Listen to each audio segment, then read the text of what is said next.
Hey guys, welcome back to the channel. What you're about to see is older footage of the Black Widow going through I guess you'd call it like a brake test. We're testing out the brakes, seeing how things run, so that we could actually bring the car home back to the storage unit, which you see behind me. And notice the Black Widow is kind of torn apart right now, because this is where all the rest of the work on the Black Widow is going to take place. Painting, engine work. I'm going to do it all myself right here in this storage unit, and that footage will be sent directly to you guys via YouTube. So anyway, let's go.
Yep, and then right there it stops, right? Yep. Yeah. All right, go and close it. Okay. Do it again. All right, hold in. Okay, yeah, a lot came out that time too.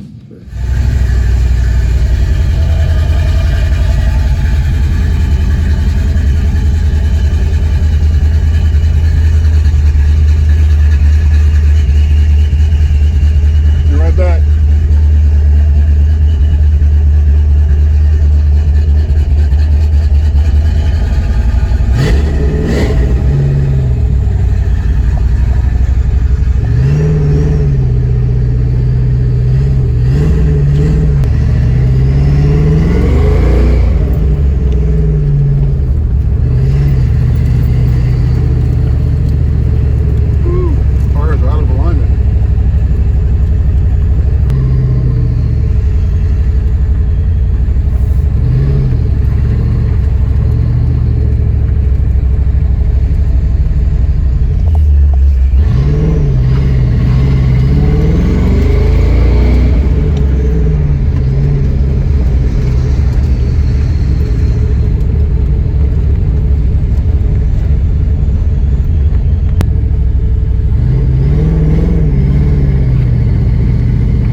Hey guys, just wanted to pop in here and make you guys aware of a new link that is in the description of my videos, as well as in my bio. It's a link to Beacons. That link contains other links to all my social media, whether it be YouTube, Facebook, and or Instagram. And something that you all have been asking me about is, how can I purchase merch? Well, you can now purchase merch as well on Beacons. And here's an example of that merch as well. So it'll be just like this. You'll receive something just like this, a shirt like that. And look at the logo. This is the newest logo. It's a really good quality and material. Notice how the logo is not ironed on. It's actually part of the fabric. And so what that means is that there will be no fading, no matter how many times it's washed. One quick tip would be, when you wash it, you want to turn it inside out, okay? And then wash it. So that is the best tip that I can give to actually make this last longer, because it most certainly will. This shirt is my personal one that I've worn in some of my videos, so it's been worked in, sweat on, you name it. And let me tell you, there's no fading at all. So you'll be getting something like this. So if you guys want that merch, then by all means, go ahead and visit that link. It'll take you wherever you want to go.